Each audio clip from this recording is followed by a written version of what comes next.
ग्वालियर से बड़ी खबर निकल के सामने आ रही है, जहां पर बहुजन समाज पार्टी के एक ग्वालियर ग्रामीण से प्रत्याशी सुरेश बघेल पर जानलेवा हमला हुआ है। कांग्रेस प्रत्याशी साहब सिंह गुर्जर पर जानलेवा हमला करने का आरोप लगाया गया है। बीएसपी प्रत्याशी के परमिशन वाहन के साथ 3 अन्य वाहनों पर लाठी डंडों सरियों के साथ बड़े पत्थरों से हमला हुआ। बहुजन समाज पार्टी के प्रत्याशी सहित 4 से ज्यादा गाड़ियों को हमलावरों ने चकनाचूर कर दिया। नौगांव स्थित मतदान केंद्र क्रमांक 93 की बार की यह घटना है। मौके पर भारी पुलिस फोर्स तैनात किया गया है। सुरेश बघेल ने बूथ कैप्चरिंग का आरोप लगाया है और रीपोलिंग की मांग भी उठाई है। खुद के साथ ही गांव के मतदाताओं को बताया साहब सिंह गुर्जर के गुंडों से जान का खतरा। धरने पर बैठे सुरेश बघेल और उनके समर्थक कार्यकर्ता। देखिए क्या है पूरा मामला, हमारे संवाददाता की खास खबर। अरे भाई साहब गाड़ी ले लो भाई। गांव के एक आदमी आए हैं गाड़ी भी बुला। सर मेरे को करीब 3 या 4 बजे मेरे को सूचना मिली थी कि फर्जी मतदान हो रहा है। तो मैं जहाँ पे जैसे ही फर्जी मतदान की मेरी सूचना मिली तो मैं यहाँ पे आया। जहाँ पे आया तो मैं अंदर देखा मैंने तो बिल्कुल फर्जी मतदान हो रहा था। उनसे कोई पहचान पत्र नहीं लिया जा रहा था, ना उनसे कोई पूछा जा रहा था, केवल वोट डाला जा रहा था। मैंने पीटा सिंह अधिकारी से बात की तो कि नहीं कुछ नहीं हो रहा, कुछ नहीं हो रहा। तो मैं तुम्हारे सामने हो रहा है, मैंने सामने दिखाया कि जो हो रहा है। उसके बाद बोले कि नहीं अब नहीं होगा। मैंने प्रशासन से भी बात की, प्रशासन सामने था, बहुत पूरी तादाद में प्रशासन था, करीब 20-25 लोग थे। सबसे मैं निवेदन करके गया कि ऐसा ना हो कि कोई वो जहाँ फर्जी मतदान होगा तो इससे ठीक नहीं है, अगर नहीं होगा। उसके बाद में जैसे ही मैं जहाँ से गया उसके बाद इन्हें हमारे जो मेरे भानु बघेल और एक और लड़का क्या नाम ब्रजेश बघेल, जहाँ वो थे मेरे एजेंट थे, एजेंटों पे उन पर दबाव बनाया, उनको इसमें बैठ दिया इसमें अंदर कमरे में। उसके बाद इन्होंने फर्जी वोटिंग की उनसे। उसके बाद बोले कि तुमने जो बहुजन समाज पार्टी का समर्थन किया है, इसको वोट देने का काम किया, अब तुम लोग गांव में नहीं रह पाओगे। जैसे ही जिनने पूरे गांव का जो इकट्ठे हो गए, गांव में भी पहुंचे, इनको घेर लिया। तो इन्हें दरोगा जी टीआई साहब थे, कौन थे, इन लड़कों को मुश्किल से इन्हें बचा गाड़ी में लेके उनको बाहर छोड़ने का काम किया। और उसमें से एक लड़का जो भानु है उसका भी पता नहीं है कहाँ है वो। तो मैं जैसे ही पहुंचा तो मेरे पे जहाँ पे साहब सिंह जो कांग्रेस का प्रत्याशी उसके इशारे पर, उसके कहने पर ये पूरे गुर्जर गांव के लोगों ने पूरा कम 200-250 लोगों ने मेरे पर जाने वाला हमला किया। मेरी गाड़ियों को फोड़ के मैं बाल बचा। मेरी गाड़ी सारी गाड़ी 2-3 गाड़ी थी मेरे साथ में, सारी गाड़ियों को फोड़ने का काम किया। किस तरह के हथियारबंदी लोग? सब हथियार लाठ डंडे हथियार कट्टे सब लिए था पूरे फोर्स के, उनके साथ सरिया डंडे। जो मैंने भज के जान बचाई, मैंने मुश्किल से गाड़ी में से निकल के मैंने जो मुश्किल से भज के मैंने अंदर गया।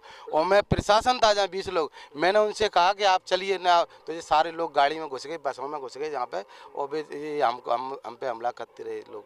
क्या मांग करते हैं? हम मांग करते हैं दोबारा इसकी रिकाउंटिंग हो और मैं आपसे रीपोलिंग होना चाहिए दोबारा। दूसरा इन गाँव पे ऐसी कड़ी कार्रवाई होना चाहिए।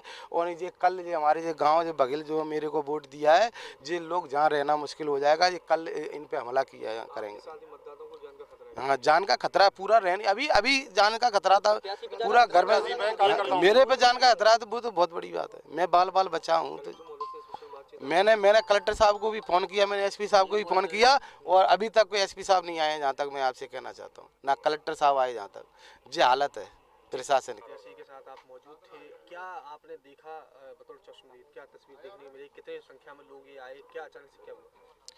सर हमको यहाँ जैसे ही बूथ कैप्चरिंग की खबर मिली, हमारे एजेंट ने जैसे हमको बताया कि हमको बंधक बना लिया गया है, सारे लोग अपनी मर्जी से जैसे चाह रहे हैं वैसे मतदान कर रहे हैं।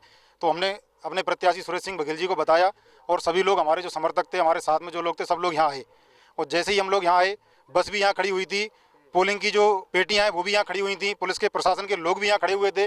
जैसे ही हम आए, हमने प्रशासन से बात ही कर रहे थे, इतने में पीछे से लोग आए, पत्थर लेकर के, लाठी लेकर के, सरिया लेकर के, सीधा हमारी गाड़ियों पे, हमारे लोगों पे, हमारे कार्यकर्ताओं पे हमला किया। कुछ कार्यकर्ता जैसे तैसे करके इधर उधर भागे, किसी ने अपनी भाग करके जान बचाई, किसी को लग गई, कोई कहाँ गया अभी हमारे कार्यकर्ताओं का भी पता नहीं है। कई सरिया लेकर के आए, कोई डंडा लेकर के आया, कोई पत्थर लेकर आया। हमारी गाड़ियों में अभी पत्थर पड़े हुए हैं, पूरे शीशे फूटे हुए हैं। 7 से 8 गाड़ियाँ हमारी थी, और इतना जानलेवा हमला हमारे ऊपर किया हथियारों से कि हम कैसे बचे हैं। ये तो ऊपर वाला हमारे साथ था, इसलिए आज हम यहाँ हैं, अन्यथा हम यहाँ नहीं होते। सर जान का खतरा हमारे ऊपर ही नहीं, हमारे कार्यकर्ताओं के ऊपर, प्लस हमें जिन्होंने वोट दिया है उनके ऊपर भी जान का खतरा है। प्रत्याशी पर तो है ही। हम यही मांग करेंगे कि जिन जिन पोलिंगों पे फर्जी मतदान हुआ है, उन सारी पोलिंगों पे दोबारा से रीपोलिंग कराई जाए, अन्यथा पूरे मतदान का बहिष्कार। ये नौगांव पोलिंग बूथ क्रमांक 93 है यहाँ पे। तो बसपा प्रत्याशी हैं ग्वालियर ग्रामीण 14 विधानसभा से। तो वो मतदान खत्म होने के बाद गांव में किसी कारणों से आए थे, तो उनके ऊपर कुछ उपद्रवी तत्वों ने पथराव करके उनकी गाड़ी की तोड़फोड़ की है। इसमें उनको कोई चोट नहीं आई है, गाड़ी में तोड़फोड़ करने का मामला सामने आया है। कितनी गाड़ी में तोड़फोड़? वो उनके काफिले में लगभग 3 गाड़ियाँ थी जिनको उन्होंने पत्थर वगैरह मार के तोड़ दिया है और वो लोग सुरक्षित हैं, उनको कोई चोट कुछ आरोप भी लगा रहे हैं वो लोग कि ग्रामीणों को जान का खतरा है, क्योंकि बीएसपी के समर्थन में उन्होंने मतदान किया है, सुरक्षा के लिहाज से वो खुद की जान माल को भी खतरा रहता है। वो संबंध में वो हम लोग एनालिसिस कर रहे हैं और फोर्स जब तक गांव में रहेगा जब तक इस तरह की परिस्थिति बनी रहती है। फिलहाल क्या घटनाक्रम गांव में देखने को मिल रहा है? गांव ग्रामीणों से कोई चर्चा आप लोगों की अभी? नहीं, ग्रामीणों से अभी चर्चा नहीं की है। अभी इन फरियादी पक्ष को सुना गया है, इन्होंने जो घटना बताई है, और हम देखते हैं, तहकीकात करते हैं कि इसमें क्या तथ्य सामने आते हैं। पोलिंग एजेंट को लेकर भी उन्होंने बात करी है कि यहाँ पर बूथ कैप्चरिंग की स्थिति बनी है, उनको अगवा करने का प्रयास भी हम लोगों के जरिए किया गया। ऐसी स्थिति की आशंका हमको पहले से थी कि ये अति संवेदनशील पोलिंग बूथ में हमने इसको रखा था। हाफ सेक्शन इसमें बीएसएफ का डिप्लॉय था और 10 लोगों की क्यूआरएफ सुबह भीड़ को देखते हुए दिन में दोपहर 2 बजे से लगातार लगाई दी गई थी। तो ऐसी कोई स्थिति तो निर्मित नहीं हुई, बूथ कैप्चरिंग की या कोई अन्य स्थिति तो निर्मित नहीं हुई है। प्रत्याशी अभी यहाँ लगभग 6:30 पौने 7 बजे के समथिंग मतदान खत्म होने के आधा घंटे बाद आए थे।